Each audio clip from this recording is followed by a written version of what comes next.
மாஞ்சோலை தேயிலை தோட்டத்தை அரசு எடுத்து நடத்த வேண்டும் என ஊரைச் சேர்ந்த வழக்கறிஞர் ராபர்ட் சந்திரகுமார் கேட்டுக் கொண்டுள்ளார். மாஞ்சோலை அழிவின் விளிம்பில் என்ற கருத்தரங்கம் மதுரை உலகநேரி பகுதியில் நடைபெற்றது. உயர்நீதிமன்ற வழக்கறிஞர்கள் கலந்து கொண்ட கருத்தரங்கில் மாஞ்சோலை கிராமத்தை பூர்வீகமாக கொண்ட வழக்கறிஞர் ராபர்ட் சந்திரகுமாரும் கலந்து கொண்டு மாஞ்சோலை விவகாரத்தில் அரசு கருணையுடன் செயல்பட வேண்டும் என வலியுறுத்தினார். மாஞ்சோலை தேயிலை தோட்டத்திலிருந்து நாங்க மலை இறங்குறதுல பல்வேறு நடைமுறை சிக்கல் இருக்குது. எங்களால நினைச்ச உடனே கீழே இறங்கிட முடியாது. கீழே வாழ்க்கைங்கிறது நேர் எதிரான இத்தனை ஆண்டு எங்களுடைய வாழ்க்கை அப்படியே புரட்டி போடுறதா தான் ஆகும். அங்க தேயிலை தோட்டம் தொடர்ந்து இயங்கணும். அதுக்கு இது முழுக்க முழுக்க இன்னைக்கு அரசு நிலம்.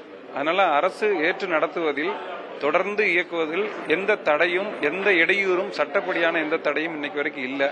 அந்த ஊர் நாங்க பிறந்த ஊர், எங்க பிள்ளைகளுக்கு நாங்க படித்த பள்ளிக்கூடம், படித்த ஓடியாடி விளையாண்ட இடம்னு ஒண்ணு காட்டணும்னா அந்த இடம் எங்களுக்கு வேணும். அது எங்க பூர்வீகமே அதுதான். அதனால அரசு ஏற்று நடத்துறதன் மூலமா மட்டும்தான் அது சாத்தியமாகும்.